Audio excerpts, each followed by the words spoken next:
नमस्कार। मैं प्रोफेसर मीना श्रीवास्तव, शासकीय कमला राजा कन्या स्नातकोत्तर महाविद्यालय ग्वालियर में इतिहास विषय की प्राध्यापक एवं विभाग अध्यक्ष हूँ।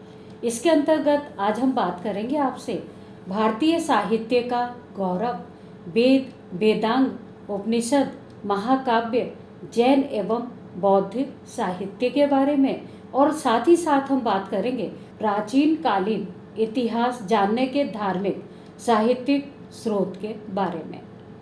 प्राचीन काल से ही भारत में साहित्यिक ग्रंथ लिखे गए। यह साहित्यिक स्रोत हमें धार्मिक साहित्य के रूप में प्राप्त होते हैं। भारतीय साहित्य के गौरव के रूप में हमें जो धार्मिक साहित्यिक ग्रंथ प्राप्त हुए हैं उनमें वेद, वेदांग, उपनिषद, महाकाव्य, जैन बौद्ध धर्म, स्मृति, पुराण आदि ग्रंथ महत्व रखते हैं। सबसे पहले हम बात करेंगे वेद के बारे में। विश्व की प्रथम रचना वेद को माना गया है। वेद का अर्थ है ज्ञान। वैदिक ग्रंथों में प्राचीन ऋषियों का ज्ञान संग्रहित है और वेदों की संख्या 4 है। सबसे पहले हम ऋग्वेद की बात करेंगे। ऋग्वेद सर्वाधिक प्राचीन धार्मिक ग्रंथ है, जिसका रचना काल लगभग 1500 से 1000 ईसा पूर्व का माना जाता है।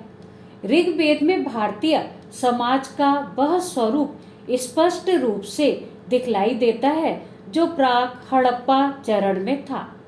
इस समय कर्म कांड नहीं था।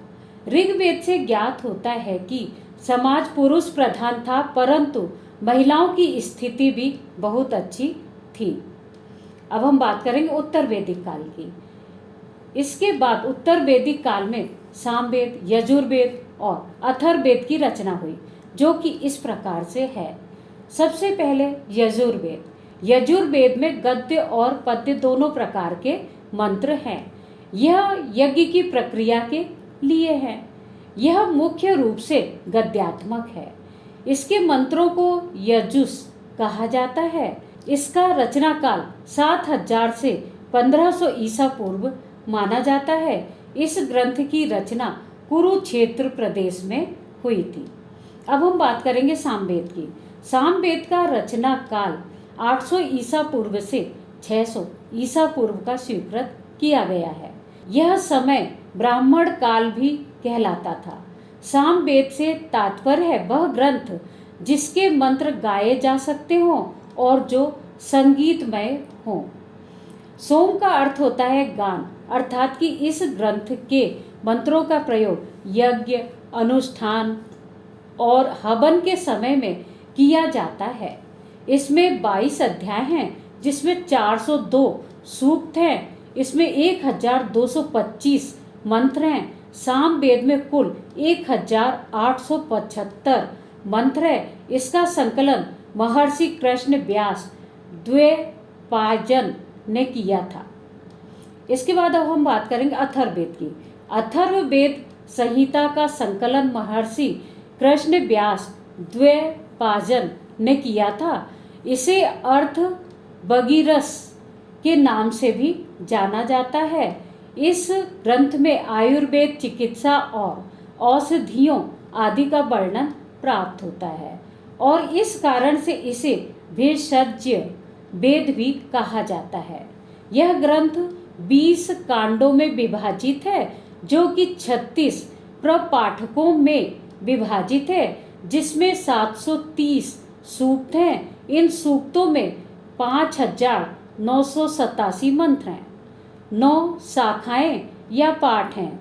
अथर्ववेद में गृहस्थ आश्रम के अंतर्गत पति पत्नी के कर्तव्य, विवाह के नियमों एवं मान मर्यादाओं का उत्तम वर्णन मिलता है। इन वैदिक ग्रंथों में आर्यों के समूहों के प्रसार, संघर्ष, राजनीतिक व सामाजिक संगठन, आर्थिक व धार्मिक जीवन का स्वरूप और आस्थाओं का विस्तृत उल्लेख प्राप्त होता है। वैदिक ग्रंथों में यज्ञ क्रिया का वर्णन है और समाज में गृहस्थ, राजन एवं ऋषि मुनियों को किस तरह का जीवन व्यतीत करना चाहिए, इसका भी वर्णन किया गया है। अब हम बात करेंगे वेदांग की। वेदांगों की संख्या 6 है। ये सभी वेदों से संबंधित हैं। शिक्षा, कल्प, व्याकरण, निरुक्त, छंद और ज्योतिष। वेदांगों की सहायता से वेदों को सरलता से समझा जा सकता है। पाणिनि ने व्याकरण के क्षेत्र में अष्टाध्यायी की रचना की। इसमें 18 अध्याय, सूत्रों की संख्या 3863 है। कात्यायन ने अष्टाध्यायी के संबंध में वार्तिक बनाए।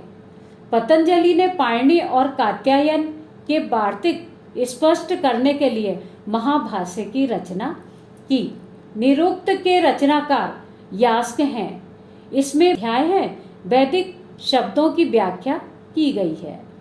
छंद शास्त्र के रचयिता आचार्य पिंगल हैं। ज्योतिष शास्त्र के रचयिता आर्यभट्ट, लल्लन और वराह मिहिर हैं। शिक्षा के प्रसार के लिए वैदिक स्वरों के शुद्ध उच्चारण के लिए शिक्षा का निर्माण हुआ। प्रत्येक वेद के लिए पृथक शिक्षा है। अब हम बात करेंगे उपनिषद के बारे में। उपनिषद का अर्थ होता है समीप बैठना। दर्शन, अध्यात्म का गंभीर चिंतन है। इसका मुख्य विषय है ज्ञान की जिज्ञासा और परम ब्रह्म की स्थापना। उपनिषद को ब्रह्म विद्या भी इसी कारण से कहा जाता है। मुख्य उपनिषद इस प्रकार से हैं: ईशावास्म, केन, कंठ, प्रश्न, मुंडक, मांड्यूक्य, तैत्तिरीय, श्वेताश्वर, छांदोग्य, बृहदारण्य, कौशितकी। गुरु के समीप बैठकर ही इस तरह के उपनिषदों का अध्ययन किया जाता था। अब बात करेंगे हम महाकाव्य के बारे में। महाकाव्य के अंतर्गत रामायण और महाभारत महत्वपूर्ण ग्रंथ हैं। इसमें से रामायण की रचना महर्षि वाल्मीकि ने की थी। इस ग्रंथ की रचना त्रेता युग में की गई थी, जिसकी भाषा संस्कृत है और इसके मुख्य पात्र पुरुषोत्तम राम और सीता है। ये अयोध्या के राजा थे और मुख्य स्त्री पात्र के रूप में श्री राम की पत्नी सीता का चित्रण दर्शाया गया है। रामायण से त्रेता युगीन सामाजिक, राजनीतिक, धार्मिक, आर्थिक और सांस्कृतिक स्थितियों का पता चलता है। इसी प्रकार से द्वापर युग में महाभारत के रचयिता वेद व्यास हैं। वेद व्यास ने श्री कृष्ण के जीवन में हुई घटनाओं का विस्तृत वर्णन किया है। इस प्रकार से तत्कालीन द्वापर युगीन सामाजिक, राजनीतिक, धार्मिक, आर्थिक एवं सांस्कृतिक स्थितियों का ज्ञान हमें महाभारत से प्राप्त होता है। अब हम बात करेंगे स्मृति के बारे में। स्मृति धर्म शास्त्रों को कहा जाता है। हिंदू समाज के जीवन यापन की सूचनाओं तथा स्थिति का विवरण स्मृतियों से प्राप्त होता है। स्मृति की रचना सूत्र साहित्य के बाद में हुई। मुख्य स्मृतियों में मनु स्मृति, याज्ञवल्क्य स्मृति प्रमुख स्थान रखती हैं। इनका भाषा टीका निबंध का साहित्य विशाल है। बुहलर के अनुसार मनु स्मृति का रचना काल ईसा पूर्व 200 से 200 ईस्वी के मध्य है, अतः स्मृतियां परवर्ती हैं। मनु और याज्ञवल्क्य स्मृतियों के अतिरिक्त नारद स्मृति, बृहस्पति स्मृति और विष्णु स्मृतियां भी महत्वपूर्ण हैं। इन स्मृतियों से तत्कालीन सामाजिक विचारधारा के साथ साथ आर्थिक चिंतन तथा व्यवस्था भी ज्ञात होती है। अब हम बात करेंगे पुराण की। पुराणों की संख्या 18 है। ये प्राचीन कालीन है। पुराण में धर्म, इतिहास, आख्यान, साहित्य प्राप्त होता है।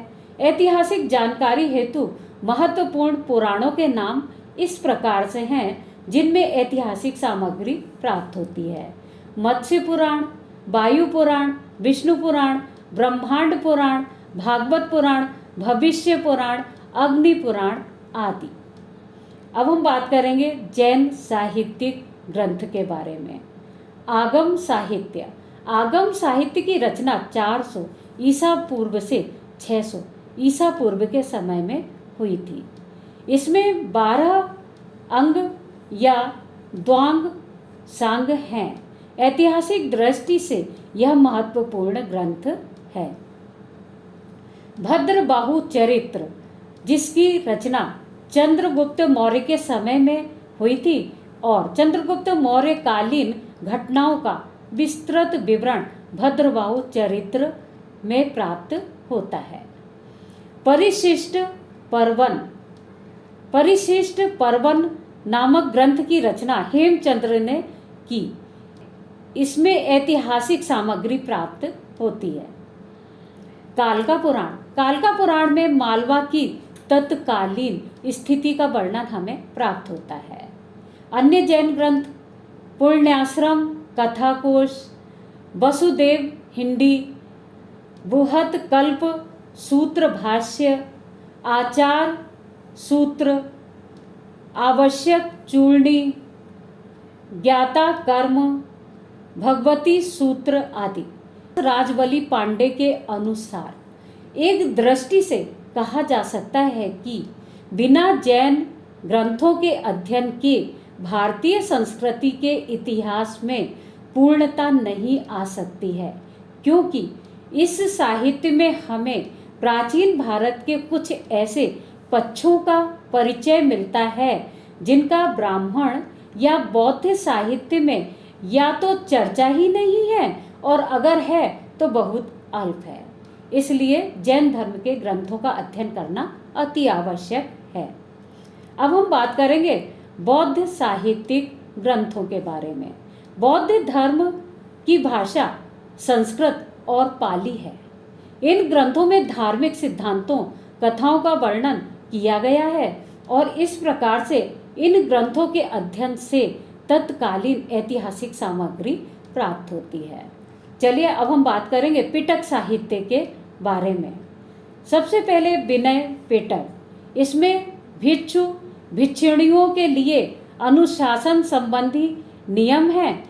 इसे 3 भागों में बांटा गया है, जो कि इस प्रकार से हैं: सूत्र, विभग, खंडक और परिवार। सुत्त पिटक में बुद्ध के उपदेशों को 5 भागों में विभक्त किया गया है: दीर्घ, मध्यम, संयुक्त, अगुंतर, खुद्दक आदि। अब हम बात करेंगे अभिधम्म पिटक के बारे में। अभिधम्म पिटक के 7 ग्रंथ हैं। इसमें बुद्ध के जीवन के विचारों का वर्णन है। कारण का मत है कि विनय पिटक सबसे प्राचीन है। इसमें बौद्ध भिक्षुओं के अनुशासन संबंधी नियम है। खद्दक के 2 भाग महाबग्ग और चुल्लबग्ग में इनकी दैनिक परिचर्चा है। दीर्घ निकाय में महापरिनिब्बाण सूत्र है, जिसमें गौतम बुद्ध के जीवन के अंतिम चरण का वर्णन है। खुद्दक निकाय के अंतर्गत धम्मपद है, जो बौद्धों में गीता के समान माना जाता है। खुद्दक निकाय के अंतर्गत ही थेर गाथा और थेनी गाथा है। ये सभी ग्रंथ पाली भाषा में हैं। अब हम बात करेंगे जातक ग्रंथों के बारे में। इन ग्रंथों में गौतम बुद्ध के पूर्व जन्मों का विवरण प्राप्त होता है, जब वह बोधिसत्व की स्थिति में थे। कथाओं की संख्या इसमें 549 है। जातक ग्रंथ में तत्कालीन समाज का वर्णन प्राप्त होता है। अब हम बात करेंगे मिलिंद पन्हो के बारे में। इसकी भाषा पाली है। मिनेंडर के काल की यह रचना है। इसमें तत्कालीन समाज एवं बौद्ध धर्म के विवाद ग्रस्त विषयों का वर्णन किया गया है। अन्य ग्रंथ हमें प्राप्त होते हैं। दीपवंश, महावंश नामक ग्रंथों की रचना श्रीलंका में हुई थी। यद्यपि इनमें अतिरंजित कल्पनाएं हैं, परंतु फिर भी इन ग्रंथों में कुछ ऐतिहासिक सामग्री हमें उपलब्ध होती है। अब हम बात करेंगे संस्कृत भाषा के ग्रंथ। महावस्तु, ललित विग्रह, बुद्धचरित, सौदरानंद, अवदान साहित्य में दिव्यानंद महत्वपूर्ण है। इन सभी ग्रंथों में बुद्धकालीन, अशोक, पुष्यमित्र, शुंगकालीन सामग्री हमें प्राप्त होती है।